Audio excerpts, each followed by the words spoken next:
I'm endlessly fascinated and curious about the world around us, about business, about politics, about the arts, about culture, developments, social issues, and the people. Most importantly, about the people that are shaping our future. Every night, I get the opportunity to have conversations, to dive into conversations with thought leaders, with change makers, entrepreneurs, politicians, and everyday heroes who unpack the ideas and stories that I think matter to all of us. What's the future of our economy? What's the future of our country? How do we build stronger communities? What can we learn from music, theater, sports, politics, the arts? How does policy shape our real lives? What does leadership look like, real leadership in today's environment? If it's interesting and relevant and topical and we're talking about it, you'll hear about it here at 6 o'clock on the Brian Crombie Radio Hour. I want to have real conversations, in-depth conversations. These are ideas we're sharing. This is the Brian Crombie Radio Hour. Thanks for joining me.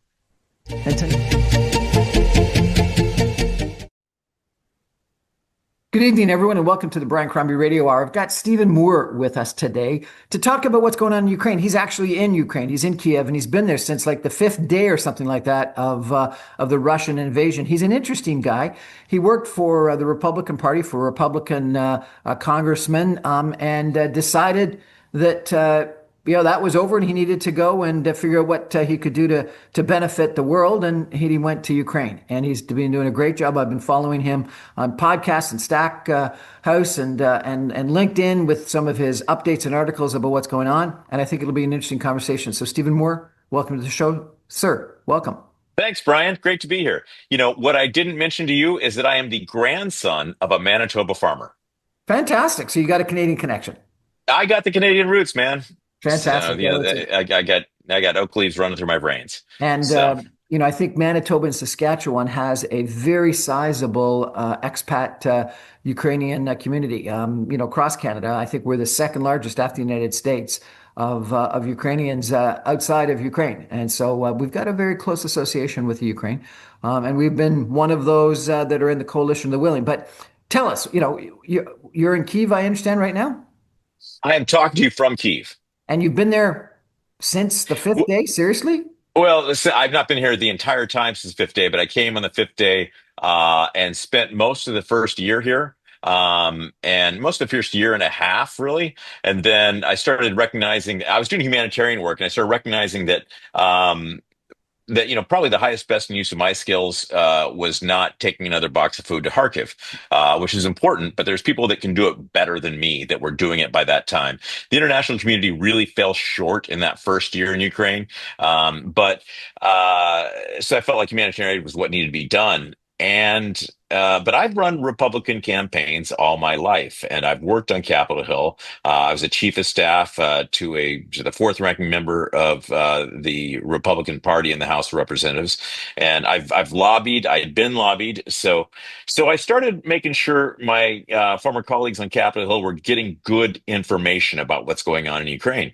So I'm actually very familiar with the Nova Scotia coastline from 10,000 feet, and I spent a lot of my time in the air between the United States and Warsaw, because the only place to fly out of Ukraine is Warsaw. So So, yeah. so you know, the media reports we get in Canada is that particularly because of Donald Trump, but also because of JD Vance and a fairly sizable portion of the Republican Party, that the United States is not behind Ukraine, and particularly the Republican Party is not behind Ukraine. Why are you a Republican doing what you're doing? Well, the that is something that's propagated by the media. I think there's a lot of support for Ukraine among the Republican Party, and Donald Trump. I've said this to many folks, is that if you hang on what Donald Trump says every day, you will develop a dependency on Canadian whiskey and anti-anxiety meds. And so I don't do that. What I look at is the fundamentals. So one fundamental is that Donald Trump has said he wants to end this war, and he seems very invested in it. The other fundamental is that Vladimir Putin wants to take over the former countries of the Soviet Union. And if you had any doubt about that, then Sergei Lavrov, as foreign minister, cleared those up by wearing a T-shirt that had the Russian letters for USSR on it, right? So that's not a man that comes looking for peace. That's a man that And he comes landed in Alaska. strolling. Yes, exactly. Yes. So yeah, and so so those are the two things. Donald Trump, irresistible force of wanting in the war. Vladimir Putin, immovable object of wanting to take over the former countries of the Soviet Union. So and what I see is that assuming President Trump, you know, is willing to learn about what Putin is saying to him, then at some point, Putin is just going to do something that Donald Trump doesn't want him to do, and there will be consequences for it. So what is that? When is it going to happen? I don't know. But it seems like often, particularly after Trump or Steve Weiskopf, his envoy, have visited with Putin, they come back voicing, Russian Kremlin talking points. The most recent one was, in regards to, well, this whole war was because of NATO expansionism and NATO moving into to Ukraine and Ukraine joining the EU, and you wouldn't be able to survive. This is comparable to JFK objecting to missiles on Cuba. The U.S. would have reacted in a very similar way if Russia was advancing toward the United States. So, it's almost as if at times people are worried that Trump, Wiskoff, etc., are listening to Putin more than they're listening to Zelensky. Well, Putin has this remarkable ability to influence U.S. officials, and starting with George W. Bush, when Bush said, "I talked to Putin. I saw into his soul. I saw someone I could work with." And then, Obama, when he met Putin, he said, "Listen, I'll have more flexibility to get rid of more of our missiles after the election."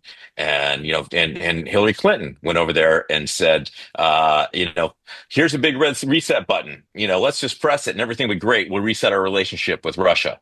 And then, of course, Obama in 2014, Poroshenko, then president of Ukraine, asked for weapons when the Russians invaded, and Obama famously sent blankets. And any Ukrainian will tell you that. And so then now you've got Donald Trump, who and Steve Witkoff are also going over there. I don't know what Putin says to American officials that go over there that that suck them in like this, but it must be very good, very powerful. So yeah, that's a problem. But ultimately, I think you've got a couple of assets. One is that Putin is not shy about sending missiles and drones into Kyiv whenever Donald Trump talks to him. And that happened on July 3rd, July 4th. I was sitting here in my office like I'm standing and talking to you now, and Putin hung up with the phone. Trump said, "I had a great conversation with Putin." Putin hit launch on 500 drones and missiles, which I watched go by my window. And so there's that sort of thing. And then Melania Trump from Slovenia understands the Russian threat. And her family lived under Russian rule for entirely too long, and now she is advocating for Ukraine's children because the Russians have trafficked hundreds of thousands of Ukrainian children out of Ukraine into Russia, and the first lady, hold it, hundreds of thousands. Seriously? So let me tell you that story. Yes, no, this is true. So there's an organization called Save Ukraine, and they're doing great work. They are rescuing children from inside occupied territories inside Russia, Ukrainian children who have been abducted, and they have identified 19,546 children. Now, on the flip side, Putin's child welfare minister will tell you that there's 730,000 Ukrainian children inside Russia. And so 730,000 is what the Russians say. And and they're pretending like it's a humanitarian thing. But there is so, listen, I have talked personally to parents who have lost their children when the Russians kidnapped them. There's a database of the Luhansk People's Republic that is just essentially it's an online store to shop for Ukrainian children. You can sort by eye color, hair color, and I will say there's 16-year-old girls on there that are dressed seductively, and the biggest child trafficking operation in the world is between Ukraine and Russia, and nobody knows about it. And Melania Trump's getting involved, you're saying? Yeah, so that's great news. So Melania Trump sent a letter to Putin. She didn't mention the kidnapped children specifically, but she talked in this letter about Ukraine, about children, how we can bring innocence back to these children, and he can solve this with a stroke of a pen. And now she's more publicly she's talking about Ukraine's trafficked children. So, why is someone like you and a Republican American sitting in Kyiv today? Ran out of things to watch on Netflix. You said you've No. done this before. Yeah, listen, I this is my fifth war zone, six if you include Congress, and so actually, just prior to coming to Ukraine, I was working for an American artificial intelligence company that had like 500 Ukrainian employees. So I had all these Ukrainian friends, and I left that AI company on January 31st, 2022. And listen, I was struggling with really weighty issues in life. I was like, should I spend the rest of the winter skiing in Banff? Or should I spend the rest of the winter skiing in Switzerland? And then my Ukrainian friends started calling me and saying, they're bombing Kyiv. I don't know what to do. And I had spent nearly 2 years in Iraq at the beginning of that war in 2003. So I felt like I knew what to do. And a decision to go skiing for the rest of the winter would not age well. So, I'm actually super happy that I had this opportunity to make a difference. I started with humanitarian aid because the international community really fell short in that first year.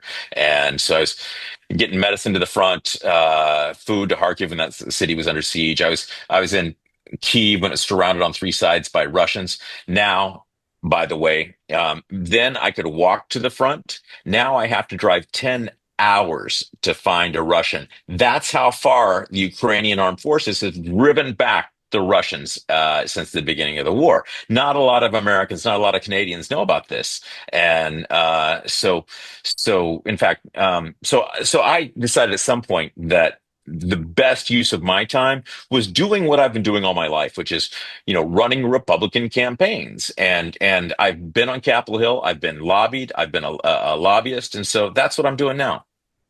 Well, we appreciate it because I think you're bringing a great message. I'd like to chat with you about what life is like for an American living in Kyiv. I'd like to chat a little bit about what you're. American Canadian, thank you. Sorry, I apologize. I'd like to talk a little bit about where you think the war is right now, the front lines, et cetera. I'd like to talk a little bit about where you think peace is, if it's anywhere, and I'd like to talk about some of the other countries that surround Sure. Yeah. Eastern Europe. So we're going to take a break for some messages and come back in just 2 minutes with Stephen Moore, an American Republican living and working and reporting from Kyiv, Ukraine. Stay with us, everyone. Back in 2 minutes.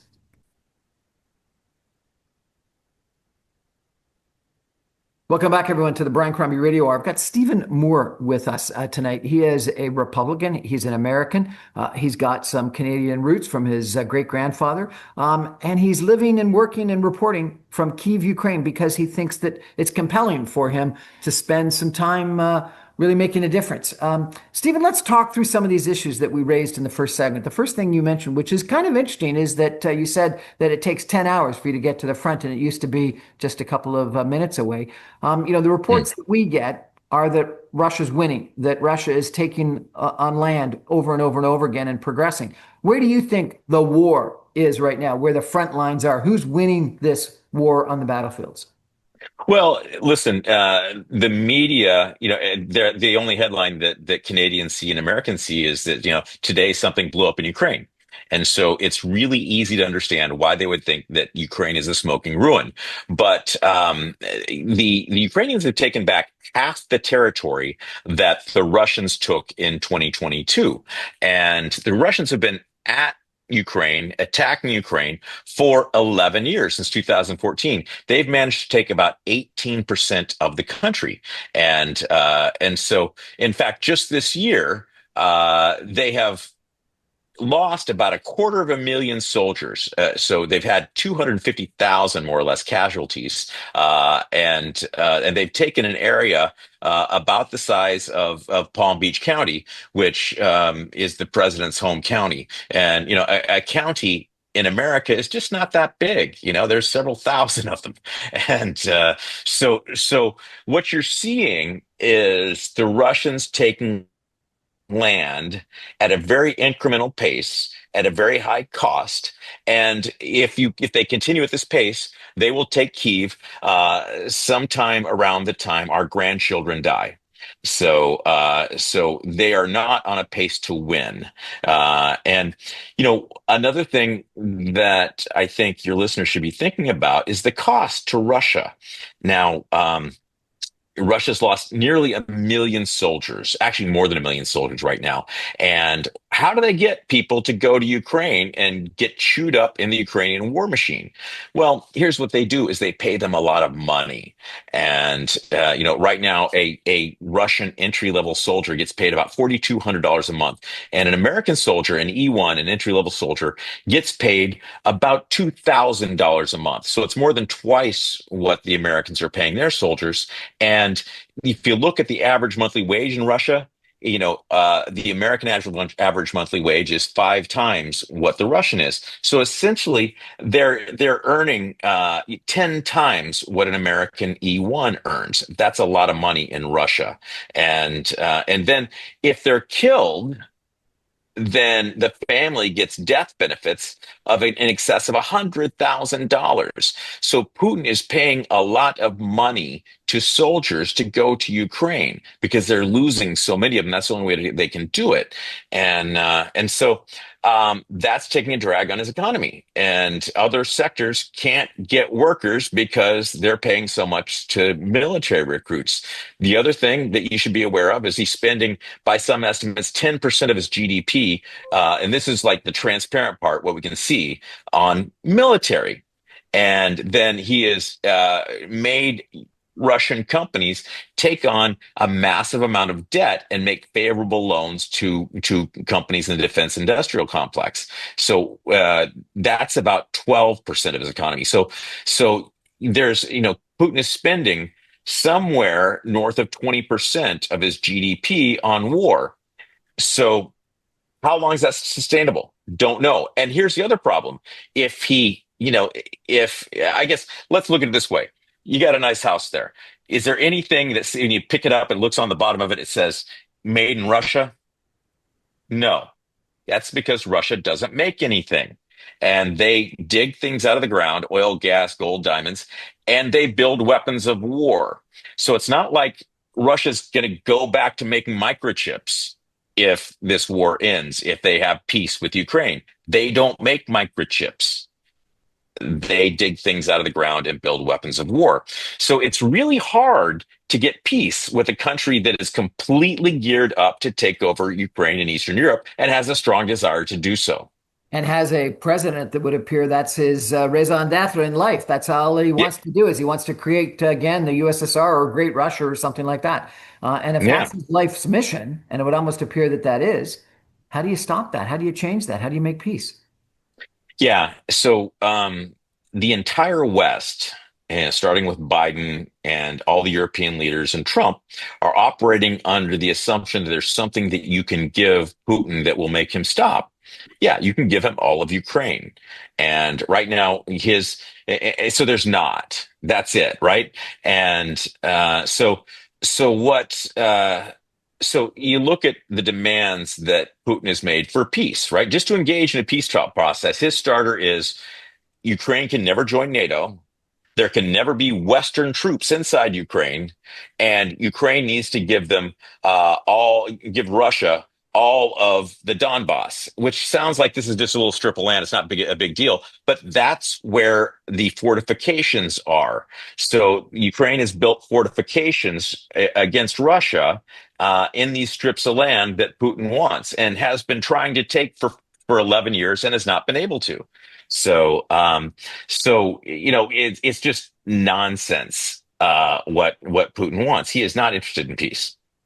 So, Marco Rubio, JD Vance have, retorted when people have talked about this. They said, well, what's your solution? Or just it's going to be war for the next, decade or something like that, that we're never going to be able to drive Putin and Russia out of the 19% of Ukraine that they've been able to take. Famously, I think this weekend, JD Vance, the vice president of the United States, said that World War I and World War II ended in negotiations. And so there got to be negotiations. Actually, my recollection is that Hitler killed himself, Mussolini was assassinated. There was unconditional surrender both in Germany and in Japan. But, I don't know my history.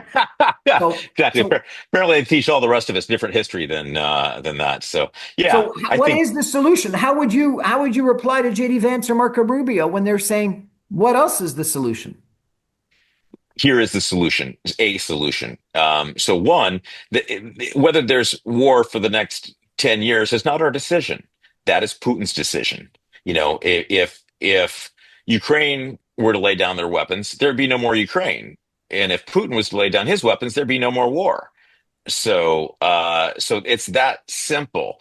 And I think what Western leaders and American leaders are not fully willing to admit to is that we are currently in a global war. China, Russia, Iran, and North Korea are all working together, and we're in a global war, and the only people acting on that information are the leaders of Russia, China, Iran, North Korea, and all the Islamic extremist groups. So.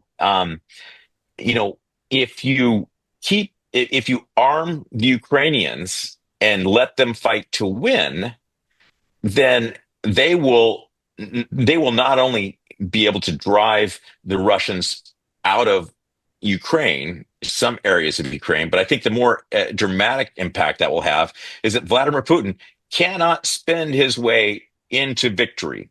And, people smarter than me say that Russia's got about another year while they can sustain this. Right now, gas prices in Russia are the highest they've ever been because Ukraine is taking out their refineries. So there's a lack of gasoline. And, today, India agreed to, under pressure from Trump, to limit their imports of Russian oil from 1.8 million barrels a day to 1.6 million barrels a day. And I think of everything. So listen, I see Shahed drones come past my window frequently. And so I think of like, how much is that in Shahed drones? So that 200,000 barrels of oil a day is 67 Shahed drones a day. Iran is made these Shahed drones that Russia then uses to send into Ukraine to kill civilians. And so we have lowered now 67 fewer drones every day that Putin can send in through Russian oil sanctions in India. So if the world gets serious about choking off Russian gas and oil, and if we continue to let the Ukrainians fight, which they want to do, they want to win. And so if you continue that, at some point, Vladimir Putin cannot fight anymore, and the Russian people are going to be terribly upset with him. And that's the outcome we want. So this is interesting. You're suggesting effectively that World War III or a global war has already started. Some people think that the brilliance of FDR was that he funded Russia for several years in its fight against Nazi Germany before getting directly involved. And in fact, Churchill wanted to attack across the English Channel a year before FDR actually agreed to do it. And some people think that that was brilliant because he concluded that if there were a whole bunch of American soldiers coming home in body bags, that the American populace wouldn't support the war as long as it needed to in order to win. And so therefore, by funding Russia for such a long period of time, it was the Russians that ended up, disciplining effectively Nazi Germany for a great deal of time. And the Ukrainians will tell you they fought a lot of Nazis. So, And the mistake that the United States made, and people blame, I think it was McNamara in Korea, that the U.S. actively, personally involved, and similarly in Vietnam, actively and personally involved. So, is there a lesson here that funding Ukraine is better than getting directly involved yourself? yeah. So, the America First people, J.D. Vance and folks like that, view Ukraine through the lens of Afghanistan and Iraq. And the Afghanis and the Iraqis were not good partners. The Ukrainians are incredibly good partners, and they want to win. They're operating this whole war on a shoestring, and they're coming up with weapons and ways to use drones as one big example that we don't know and we don't have. And and here's one way to look at it is that since Putin became president of Russia in 2000, the U.S. Department of Defense has spent $15 trillion on defense. Okay. Some percentage of that went to deter Russia. And let's say it's 20%. That's $3 trillion. And so that amount of money did nothing because Putin just went into his neighboring countries willy-nilly. He's attacked American intelligence operatives through the Havana syndrome, and he's done a lot of damage in the world and stirred up the Middle East, all kinds of stuff. Funded Israel's enemies, and so yeah, so that $3 trillion did not do much to deter Russia. Now you look at, on the other hand, the highest number that I can find in congressional appropriations is $187 billion that America has sent to Ukraine. And actually, most of that stayed in the United States. So the real number is probably about 75 billion or so. And for that amount of money, and just pick a number, it's all smaller than $3 trillion. For that amount of money, the Ukrainians have taken out 1 million Russian soldiers, taken out 12,000 Russian tanks, and they have, Ukraine doesn't even have a navy. They have no navy to speak of. There's a ranking online of navies, and Ukraine ranks 37th out of 39. And they have taken out a third of the Russian Black Sea fleet. The Russians can't even navigate the Black Sea anymore because the Ukrainians, who don't have a navy, have made it impossible for them to do so. So there is not an amount of money that's come out of America to deter an adversary that has been as effective as what we've sent to Ukraine. Stephen, if you sat down with Donald Trump, what would you tell him? First, I'd listen. I'd want to know what he thinks and what he knows, and I think I would tell him a lot of what I'm telling you. And I think the most important that he thinks, President Trump thinks in terms of economics. And one of the things that we made a commercial. Putin is a loser. You can go to putinisaloser.com and check it out. And one of the things we say in that commercial is that Putin has lost 2/3 of his country's wealth fund in funding this war. They had a ton of money before. They don't now. And that was like, a month ago. And it's just like going crazy down. So, Putin has not been a wise steward of his country's wealth, and he has not been an effective wartime leader. And, Donald Trump likes to support winners, and Russia is not a winner. Putin is not a winner. And I think I would try to make that apparent to him. He seems to think that Russia is like this, one of the two top superpowers still. He's almost as if it's this perception that the Kremlin and Putin and Russia are the USSR that they were prior to the fall of the Berlin Wall. It's almost as if he's living back, 40, 50 years ago rather than in the reality of today. Is that part of the problem? Well, that's a bipartisan problem because, Biden for years would not let the Ukrainians use American weapons inside Russia. And if he had, maybe you and I would be having a conversation about more pleasant things right now. But there's something in the U.S. foreign policy structure that has that idea that Russia's all powerful and they're going to win no matter what. You've got foreign policy analysts since the first days of the war. The first thing was Russia's going to come in 3 days to take over. Now it's 3 weeks. Now it's 3 months. And 3.5 years later, Russia has not done much. Again, 11 years of trying, and they have taken over 18% of Ukraine. So the official, position of Canada, I understand, is that if Russia attacks Latvia, where the Canadian Army actually has Canadian NATO forces stationed, that they would be run over within a week. And so that would suggest that the Canadian military establishment believes that the Russian army is very large, very successful, and very powerful, and could actually overrun the limited Canadian involvement in Latvia within a week. Yeah. Well, and yeah. So Putin is completely geared up for war. And the way to win this war with Putin is the way that Ronald Reagan won the Cold War. The Russians, the Soviets at that time, could not keep up with him. And so, yeah, so if you give Putin a chance to breathe, like any peace agreement, one, he's violated every peace agreement he's ever been a part of.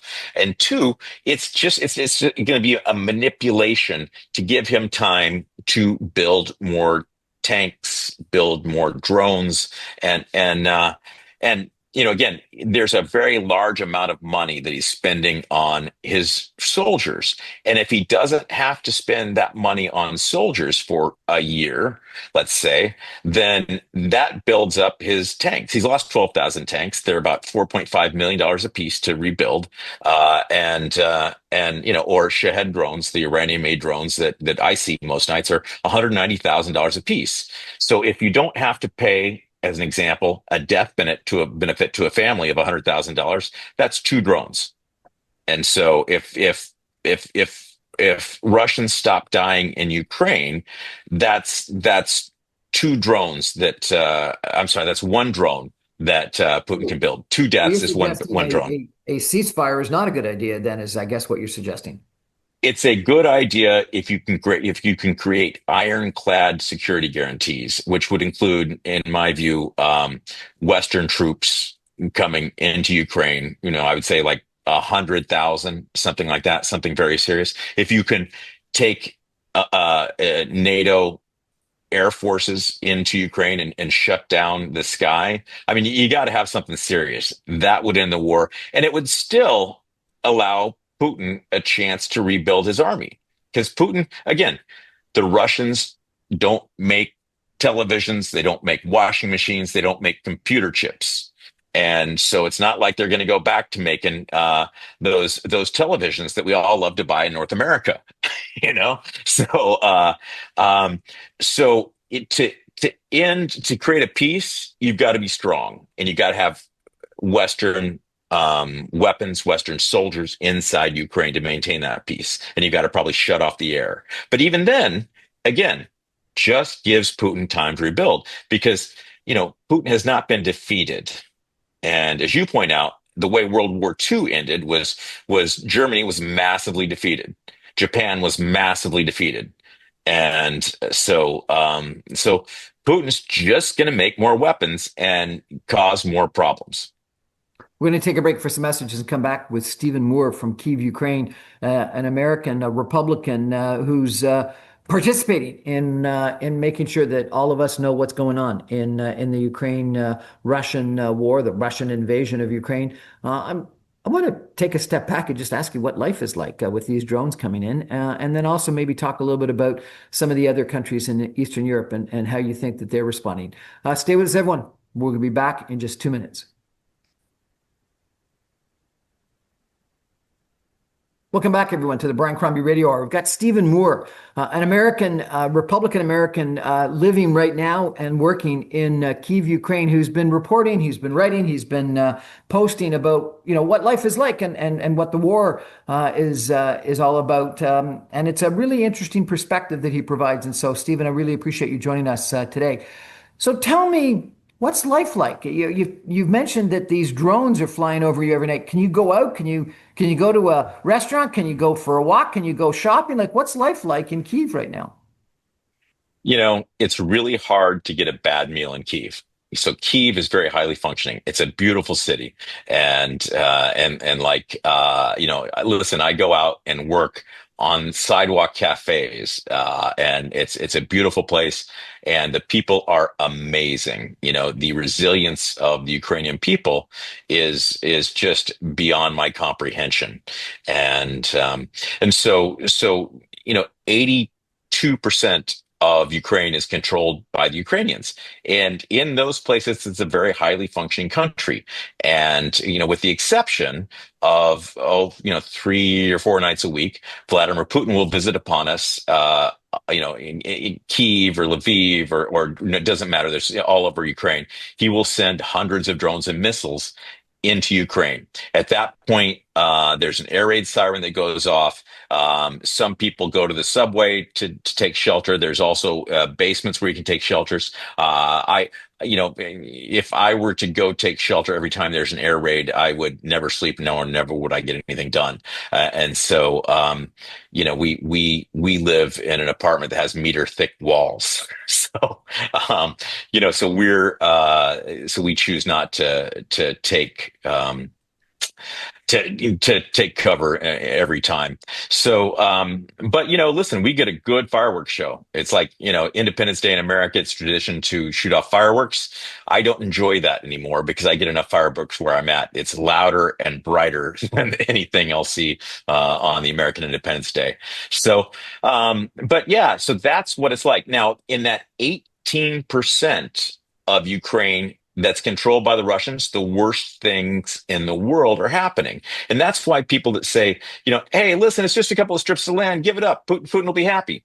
Well, it's not land, it's people. And we do a lot of work with Ukraine's Christians. And there's nearly 3 million Christians in occupied Ukraine who can't go to church on Sunday the way you and I might be able to. If I go to church here in Kyiv, there's no Russian soldiers that show up. If you go to church in Toronto, no Russian soldiers show up. If believers in occupied Ukraine go to church on Sunday, they will be arrested because Vladimir Putin has shut down every church in occupied Ukraine that he does not control. There is not a single Catholic priest left in occupied Ukraine. They have all been killed or driven out. So, we have documented somewhere close to 60 murders of pastors and priests in occupied Ukraine, and so so when Ukraine, and people come out of occupied Ukraine, people get rescued from occupied Ukraine, and and they hear about what's going on with these peace negotiations. They're like, every day I was waiting for the Ukrainian army to come. It gave us hope. It's like I was waiting for the Ukrainian army to come liberate us, and so nobody in Ukraine wants to give up more territory to Putin that he has not earned, nor will he respect. So, because that's like, in that area of Ukraine, there's, hundreds of thousands of people who don't want to live under Putin's boot. So, when there was the initial invasion of Ukraine, we heard stories of rape and assassinations and horrific things. Are those still happening? Yeah. Um, the one of the big untold stories that may never get told here in Ukraine is the Russians using rape as a weapon of war. And there's reports that have come out, and that's because most people, men, women, children, don't want to talk about that, and they just want to forget it. And that's completely understandable. But listen, there's documented cases of 2-year-old toddlers being raped by Russian soldiers. There's cases of 78-year-old grandmothers being raped by Russian soldiers. And so, it again, the worst things in the world are happening to these Ukrainians in occupied Ukraine. And nobody wants to give more Ukrainians to Putin. They want to get them out. So the eastern part of Ukraine, I understand, was Russian speaking, or was primarily Russian speaking. That the Russian Orthodox Church was the church that most of the people went to. That a lot of those people voted for Russian, support of political parties and presidential candidates in elections. Actually voted for separation, things like that. So is there an argument that part of Eastern Ukraine is more Russian than Ukrainian? Well, let me give you a couple anecdotes. So my fiance, who's also the chief operating officer of my organization, we're the Ukraine Freedom Project. And while I'm in the business of self-promotion, we also have a film that it's called A Faith Under Siege, A Faith Under Siege. And you can go to faithundersiege.com and you can see firsthand this people telling you the stories of the horrible things believers in Ukraine that have been tortured and murdered by the Russians. So A Faith Under Siege is where your listeners want to go. We're the Ukraine Freedom Project, and we are a not-for-profit organization that educates North Americans on what's happening in Ukraine. So that's there you go. That's my announcement. But let me tell you about Anna Shvetsova, who is the chief operating officer of the Ukraine Freedom Project, and my fiance. She grew up 30 miles from the Russian border. She grew up speaking Russian. She is one of the people that Vladimir Putin came to liberate. And she is spending all day, every day, trying to get him out. And Anna's mother is a great example. So Anya's mother was the director of a meatpacking facility in the Soviet Union in that part in eastern Ukraine. And she was a very big deal. You know, she was the director of the biggest plant in that area. And so she did very well into the Soviet Union. And she was reminiscent of for the Soviet Union after it was gone. And she was able to put together a small family business making meat products. And so, so Free Ukraine has been good to her as well. But she's got tons of friends in Russia. They're 30 miles from the Russian border. You know, it's just like any city in Canada that's 30 miles from America. You got lots of American friends, a lot of American ties. So on when the Russians invaded, Anya's sister called her mother. You know, they are in a family business together, and they said, "Mom, the Russians are here. They've invaded. The war started. What are we going to do?" And her mom said, "These are Russians. They're not going to hurt civilians. We're going to work." And so they went into town and went to work. 2 hours later, they're running for their lives with the Russians shooting at them. And so, as I like to say, Anya's mother was the last pro-Russian Ukrainian. And there's nobody now in Ukraine that wants to be part of Russia. Tell me about Slovenia and Poland and Moldova and some of the other countries in this neighborhood, how they're responding. Well, it's interesting. I went to Moldova at the beginning of the war, and I was waiting for. I had called a car to pick me up to take me to Chisinau, the capital, and I was in this border city with Ukraine, and there was a bunch of young kids drinking, and I was there for like 2 hours waiting for this car, and these kids approached me and they're like, "What do you think of Putin?" And Putin Huelo is a very unkind thing to say about Putin. And they said, "We like Putin." And I'm like, "Oh man, what have I done?" So there's places like Moldova that they have a lot of Russian influences in it, but most of Moldova does not want Russian influences. But I asked them, like, what would you do if the Russians came? And everyone said, like everyone I talked to over that time I was in Moldova for several days, we would run. We got 1,000 guys with AKs. We don't have anything else for our army. And so when the Russians decide to go into Moldova, it will be a short day for them. And so you'd ask about Poland. Poland is, Poland and the Baltics, Finland, Northern Europe, Eastern Europe. Those are the military leaders of Europe right now. Poland is spending in excess of 5% of their GDP on its defense, and they're sending a lot of that to Ukraine.